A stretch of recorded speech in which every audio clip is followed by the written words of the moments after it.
নমস্কাৰ সকলোলৈ স্বাগতম জনাই আজিৰ এই নতুন ভিডিঅ'টো আৰম্ভণি কৰিছোঁ। আজি 2022 বৰ্ষৰ HLC পৰীক্ষাৰ অসমীয়া পৰীক্ষাটো অনুষ্ঠিত হৈ গ'ল। তাৰে বস্তুনিষ্ঠ কেইটামান প্ৰশ্নৰ উত্তৰ আগবঢ়াবলৈ ওলাইছোঁ। আশা কৰোঁ তোমালোকে ভিডিঅ'টো শেষলৈকে চাবা। প্ৰথম প্ৰশ্নটো আছে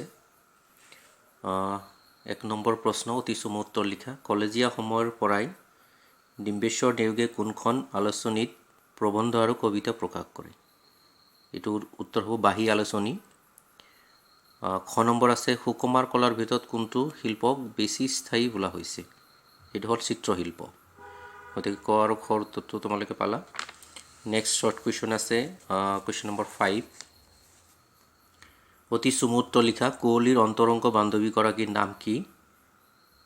এইটো কুঁৱলীৰ অন্তৰংগ বান্ধৱীগৰাকী আছিল শ্বেৰন, যি ৰাছিয়াৰ ৰাজধানী মস্কোত পঢ়া শুনা কৰি আছিলে।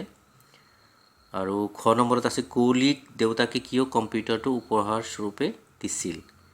কুঁৱলীয়ে 9ম শ্ৰেণীৰ পৰা 10ম শ্ৰেণীলৈ উত্তীৰ্ণ হওঁতে প্ৰথম হৈ উত্তীৰ্ণ হৈছিল আৰু সেইকাৰণে দেউতাকে তাইক কম্পিউটাৰটো উপহাৰ স্বৰূপে দিছিল।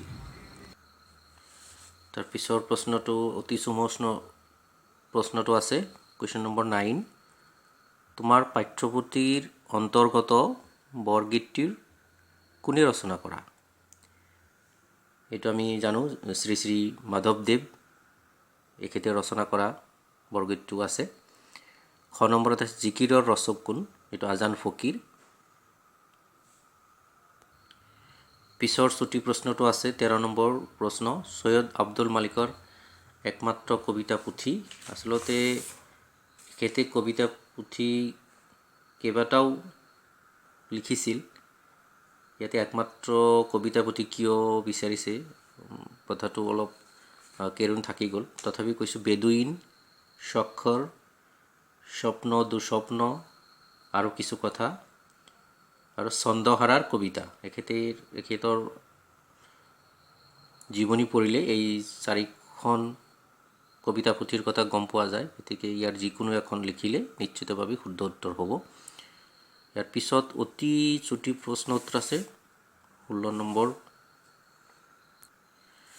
কুৱেশ্যন নম্বৰ 16ত তোমালোকে দেখিবলৈ পাইছা শব্দৰ সন্ধি ভাঙিব দিছে যিকোনো এটা।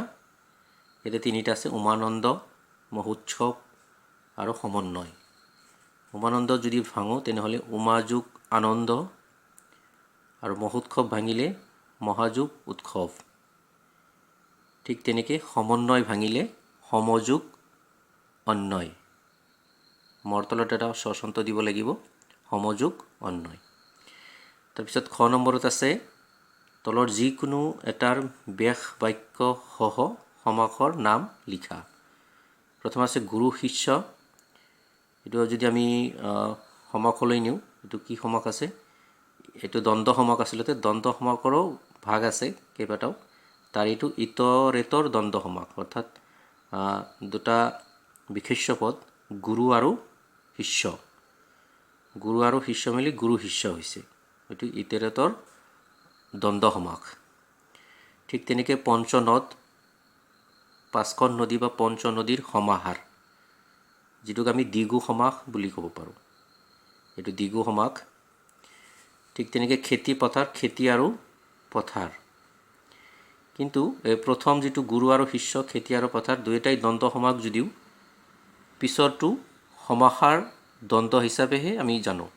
কিয়নো খেতি আৰু পথাৰ বুলি খেতি আৰু পথাৰকে বুজা নাই, তাৰ লগত যিমান আনুষংগিক কথা জড়িত আছে সেইখিনি তাতে সোমাই যাব খেতি আৰু পথাৰ বুলিলে। সেইকাৰণে এইটো দ্বন্দ্ব সমাস যদিও সমাহাৰ দ্বন্দ্ব সমাস বুলি আমি ক'ব পাৰোঁ। পিছৰ প্ৰশ্নটো আছে তলত দিয়া যিকোনো এটা শব্দৰ মূৰ্ধন্য ন আৰু বা মূৰ্ধন্য খ হোৱাৰ কাৰণ লিখিব লাগে। কণ্টক, আমি জানো ত বৰ্গৰ যিকেইটা বৰ্ণ আছে সেইকেইটা বৰ্ণৰ লগত দন্ত্যন্য যোগ হ'লে মূৰ্ধন্য হয়। এইটো তাৰ কাৰণ হ'ব, যিহেতু কাৰণ লিখিব দিছে। উদাহৰণস্বৰূপে আমি ল'ব পাৰোঁ ঘণ্টা, দণ্ড, অণ্ড, লুণ্ঠন। ঠিক তেনেকৈ প্ৰণাম, উপসৰ্গৰ পিছত নম ধাতুৰ থকা দন্ত্যন্য মূৰ্ধন্য হয়। গতিকে এইটো উত্তৰ হ'ব এনেকুৱা উপসৰ্গৰ পিছত নম ধাতু আছে কাৰণে প্ৰণামত দন্ত্যন্য মূৰ্ধন্য হৈছে। উদাহৰণস্বৰূপে আৰু আমি ক'ব পাৰোঁ প্ৰণয়, প্ৰণতি এইবিলাক। শেষৰ শব্দত আছে বিষ। ৰি শব্দৰ মানে ৰি বৰ্ণৰ পাছত থকা দন্ত্য স মূৰ্ধন্য স হয়। উদাহৰণ হিচাপে ল'ব পাৰোঁ তৃষা, কৃষি। এই তিনিটা হ'ল ইয়াৰ কাৰণ, ইয়াৰ যিকোনো এটা লিখিলেই হ'ব। তাৰপিছত লিখিছে যথাস্থানত জ্যোতিচিহ্ন বহুৱা। ইয়াতে যদি চাওঁ আমি এইটো মানে নেৰেশ্যনত আছে, এইটো প্ৰত্যক্ষ বাচ্য বুলি কয়। ৰীতাই ক'লে, এইটো কমা দিব লাগিব, ৰীতাই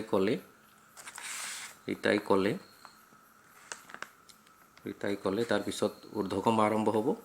মই কিতাপ পঢ়োঁ, ঊৰ্ধ্বকমা দাৰি, তাৰপিছত ঊৰ্ধ্বকমা শেষ হ'ব। গতিকে এনেকুৱা হ'ব, ৰীতাই ক'লে কমা, ঊৰ্ধ্বকমা আৰম্ভ, মই কিতাপ পঢ়োঁ, দাৰি, ঊৰ্ধ্বকমা শেষ।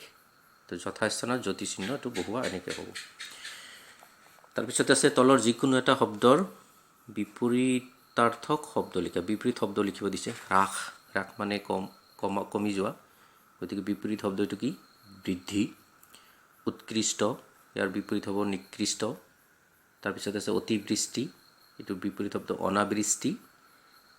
6 নম্বৰত আছে এটা শব্দত প্ৰকাশ কৰা যিকোনো এটা, যিকোনো পক্ষ নলয়, নিৰপেক্ষ, যাৰ দয়া মমতা নাই, এইটো নিৰ্দয় বা নিষ্ঠুৰ। যি কথা কোৱা উচিত নহয়, এইটো অকথ্য বুলি ক'ব পাৰোঁ। ঠিক তেনেকৈ আছে তলত দিয়া বাক্যটো সৰল বাক্যলৈ পৰিৱৰ্তন কৰিব লাগে। কমপ্লেক্সৰ পৰা চিম্পল চেণ্টেঞ্চলৈ দিব লাগে। যিজন সৎ তেওঁক ঈশ্বৰে দয়া কৰে। আমি এইটো এনেকৈ ক'ব পাৰোঁ, সৎ লোকক বা সৎ ব্যক্তিক ঈশ্বৰে দয়া কৰে। তাৰপিছত লিখিছে তলৰ যিকোনো দুটা অৰ্থ প্ৰকাশ হোৱাকৈ একোটি বাক্য ৰচনা কৰা। অৰ্থটো আচলতে লিখিব লাগিব, তাৰপিছত বাক্য এটা গঠন কৰিব লাগে। পানীৰ তলত কাঁইট। পানীৰ তলত কাঁইট বুলিলে আমি কি বুজোঁ? নেদেখা বা নজনা বিপদ, যিটো আমি নেদেখোঁ বা ভৱিষ্যতে হ'ব পৰা এনেকুৱা বিপদ বা নজনা বিপদ, সেইটোকে আমি পানীৰ তলত কাঁইট বুলি ক'ব পাৰোঁ। পিছৰ শব্দত আছে চকুৰোৱা। চকুৰোৱা মানে দেখিবলৈ ধুনীয়া, খুব সুন্দৰ। তাৰপিছত আছে বাটকুৰি বা, এইটোৰ অৰ্থ হ'ব খোজকাঢ়ি বহু দূৰলৈ গমন কৰা। এইকেইটা অৰ্থ প্ৰকাশ হোৱাকৈ একোটাকৈ বাক্য যদি গঠন কৰা হয়, তেতিয়াই আমাৰ কামটো হৈ যাব। ইয়াতে যিকোনো একোটি আচলতে দুটাৰ অৰ্থ কৰিব দিছিলে, ইয়াতে দিয়া আছে 3টা। এতিয়া আহিছোঁ বি গ্ৰুপলৈ। কুৱেশ্যন নম্বৰ 21, অতি চমুত্তৰ দিয়া। শ্ৰী ধান্যকটক বিশ্ববিদ্যালয়ৰ প্ৰধান শিক্ষক কোন আছিল? এইটোত হ'ব নাগাৰ্জুন। খ নম্বৰত আছে মৌৰ্য বংশৰ ৰজা চন্দ্ৰগুপ্তৰ ব্ৰাহ্মণ মন্ত্ৰীজনৰ নাম কি আছিল? তো আমি জানো চাণক্য, যাক বিষ্ণুগুপ্ত বা কৌটিল্য বুলি জনা যায়। চাণক্য লিখিলেও হ'ব, বিষ্ণুগুপ্ত লিখিলেও হ'ব, বা কৌটিল্য লিখিলেও শুদ্ধ উত্তৰ হ'ব, একেজন ব্যক্তি। 22 নম্বৰত আছে প্ৰাচীন ভাৰতৰ 4খন বিশ্ববিদ্যালয়ৰ নাম লিখা। তক্ষশিলা, শ্ৰী ধান্যকটক ইয়াত এটা আছেই। নালন্দা, উদান্তপুৰী, দেৱবিহাৰ বা বিক্ৰমশিলা আৰু উজ্জয়িনী। আমি 6টা বিশ্ববিদ্যালয় পাওঁ, তাৰে যিকোনো 4টা লিখিলেই হৈ যাব। তাৰপিছত খ নম্বৰত আছে নালন্দা বিশ্ববিদ্যালয়ত কোনো খৰচ নোলোৱাকৈ কি কি বিষয়ত শিক্ষাদান কৰিছিল? ইয়াৰ উত্তৰ হ'ব ব্যাকৰণ, তৰ্কশাস্ত্ৰ, চিকিৎসা শাস্ত্ৰ, দৰ্শন শাস্ত্ৰ আৰু আধ্যাত্ম বিজ্ঞান। এইকেইটা কোনো ধৰণৰ খৰচ নোলোৱাকৈ ছাত্ৰ ছাত্ৰী বা শিক্ষাৰ্থীক শিকোৱা হৈছিল। কুৱেশ্যন নম্বৰ 23, ক আৰ্য শিক্ষাৰ কলাবিদ্যা কিমানটা? এইটো 64টা, 64। প্ৰাচীন ভাৰতৰ বিশ্ববিদ্যালয়সমূহত আৰ্য শিক্ষাৰ কলাবিদ্যা কোন কোন বিভাগত শিক্ষা দিয়াৰ ব্যৱস্থা আছিল? ইয়াতে 11টা বিভাগত শিক্ষা দিয়া হৈছিল, বিভিন্ন 11টা বিষয়ত শিক্ষা দিয়াৰ ব্যৱস্থা আছিল। সেইকেইটা হ'ল সাহিত্য, গৃহপাল বিদ্যা, ৰন্ধন বিদ্যা, সাজ সজ্জা আৰু পৰিচ্ছদ বিদ্যা, হাতেৰে কাম কৰা বিদ্যা, শিল্পবিদ্যা, বিজ্ঞান, সংগীত বিদ্যা, নাট্যবিদ্যা, হস্তাক্ষৰ বিদ্যা আৰু শাৰীৰিক ব্যায়াম বিদ্যা। এই 11টা বিদ্যাক তাতে শিক্ষা দিয়া ব্যৱস্থা আছিল। কুৱেশ্যন নম্বৰ 24, তলৰ যিকোনো এটা প্ৰশ্ন অতি চমু উত্তৰ দিয়া। কপিল মুনিৰ মাতৃ কোন আছিল? এইটো আমি জানি দেৱহূতি। দেৱতাসকলক অমৃত খুৱাবলৈ শ্ৰীকৃষ্ণই কি ৰূপ ধাৰণ কৰিছিল? মোহিনী ৰূপ ধাৰণ কৰিছিল। কুৱেশ্যন নম্বৰ 27, তলৰ বাক্যটি শুদ্ধকৈ লিখা। মই যোৱাকালি বজাৰলৈ গৈছিলোঁ। দেখাত বাক্যটো শুদ্ধ যেন লাগিলেও আচলতে যোৱা শব্দটো আমি নিদিয়াকৈ লিখিব লাগিব। অৰ্থাৎ মই কালি বজাৰলৈ গৈছিলোঁ, এইটোৱে শুদ্ধ উত্তৰ হ'ব। আকৌ যদি এনেকুৱা থাকিল হয় মই অহাকালি বজাৰলৈ যাম, তেতিয়া অহা শব্দটো নাথাকি আমি লিখিব লাগিব মই কাইলৈ বজাৰলৈ যাম। গতিকে এইটো শুদ্ধ হ'ব। যোৱা শব্দটো যদি আমি নিদিওঁ মই কালি বজাৰলৈ গৈছিলোঁ, তাৰমানে যোৱাকালিক আমি কালি বুলি ক'ব লাগিব আৰু অহাকালিক কাইলৈ বুলি ক'ব লাগিব।